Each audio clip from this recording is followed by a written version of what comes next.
Assalamualaikum warahmatullahi wabarakatuh. Sahabat sekalian, hari ini kita akan menantikan putusan MK terkait dengan gugatan usia capres dan cawapres yang belakangan PKS mendesak MK untuk menolak gugatan usia capres cawapres tersebut. Alasannya sangat jelas, yaitu tercium aroma cawe-cawe politik.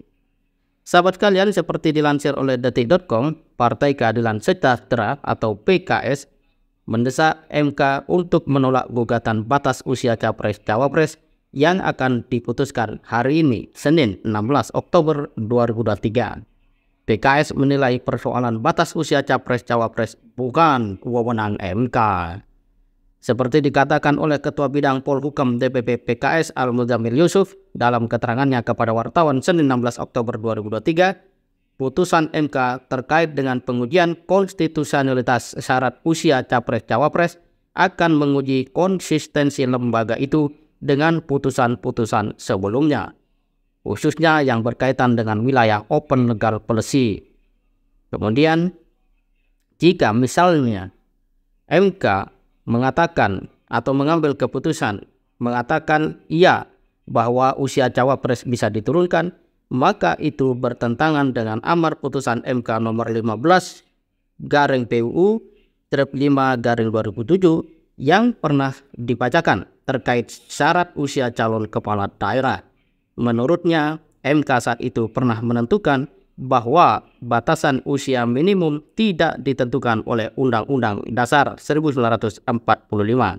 Dengan demikian, diserahkan seluruhnya untuk diatur oleh pembuat undang-undang.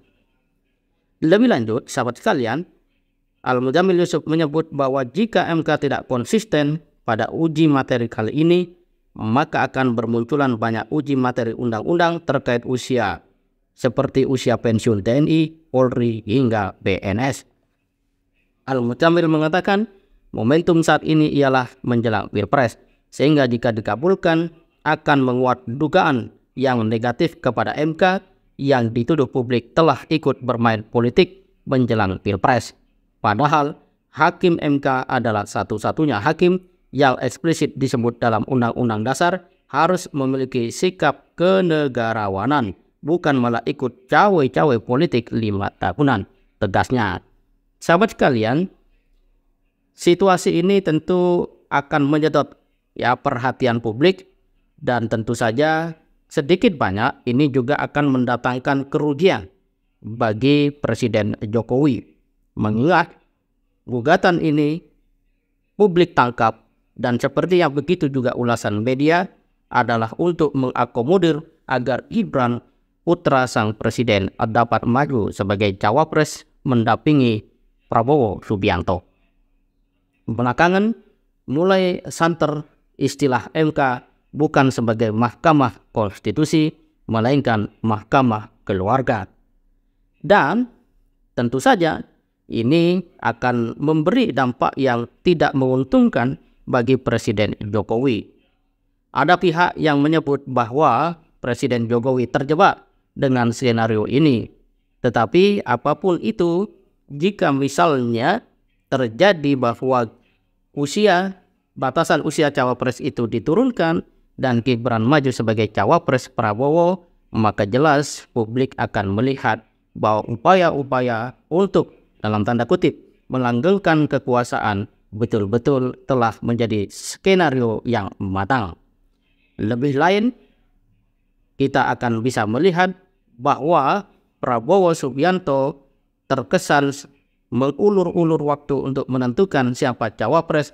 Semakin jelas bahwa tidak ada yang ditunggu kecuali anak daripada presiden, yaitu Gibran Raka Buming Raka.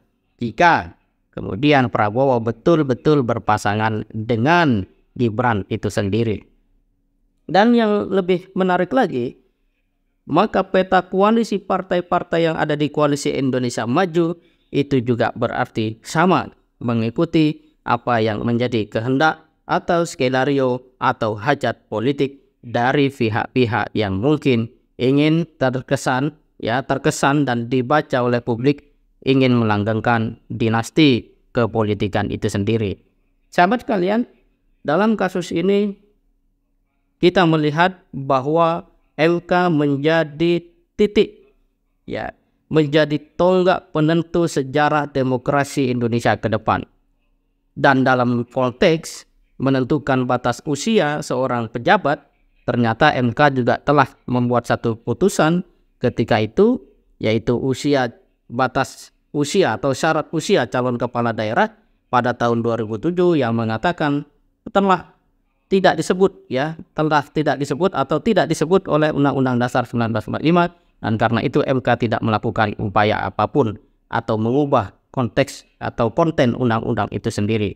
Jika sikap MK terhadap batasan usia atau syarat usia kepala daerah bersikap tegas, yaitu tidak melakukan perubahan, maka secara ideal dalam konteks logika semestinya MK juga mengambil keputusan yang sama dengan sikapnya terkait syarat usia calon kepala daerah. Akan tetapi, jika kemudian MK mengikuti atau mengabulkan gugatan tersebut, ya akan ramai orang mencium bahwa MK telah kehilangan sikap-sikap kenegarawanannya, dan itu merupakan satu tuntutan yang paling prinsip dari undang-undang terhadap mahkamah atau hakim Mahkamah Konstitusi. Sahabat sekalian, dengan demikian maka dugaan dari Al-Muzamil Yusuf ke depan, MK akan menjadi lembaga yang boleh jadi panen gugatan kaitan dengan usia dan seterusnya, karena akan banyak orang menggugat ya undang-undang kaitan dengan misalnya usia pensiun TNI, Polri, dan PNS. Dan itu kalau terjadi sangat luar biasa, maka MK akan banyak menggelar sidang-sidang kaitan hanya dengan urusan usia. Ya sahabat sekalian, inilah satu realitas politik yang memang tidak kita sukai, tetapi ini terjadi. Dan tentu saja semoga MK dalam konteks keputusan kali ini betul-betul mampu, pertama konsisten, kedua adil, dan ketiga memperhatikan maslahat jangka panjang perjalanan demokrasi di Indonesia. Tetapi apakah itu mungkin? Ya, mengingat salah satu hakim di dalam MK adalah bagian dari keluarga yang juga punya kepentingan politik di tahun 2024. Apapun itu, kita tunggu saja hasil atau keputusan final dari MK pada hari ini. Yang pasti rakyat semakin jeli, rakyat terus melihat, dan pastikan bahwa kita mengerti apa yang harus dilakukan untuk kebaikan Indonesia di masa yang akan datang. Jangan atas nama demokrasi rakyat semakin dirugikan. Semoga bermanfaat. Assalamualaikum warahmatullahi wabarakatuh.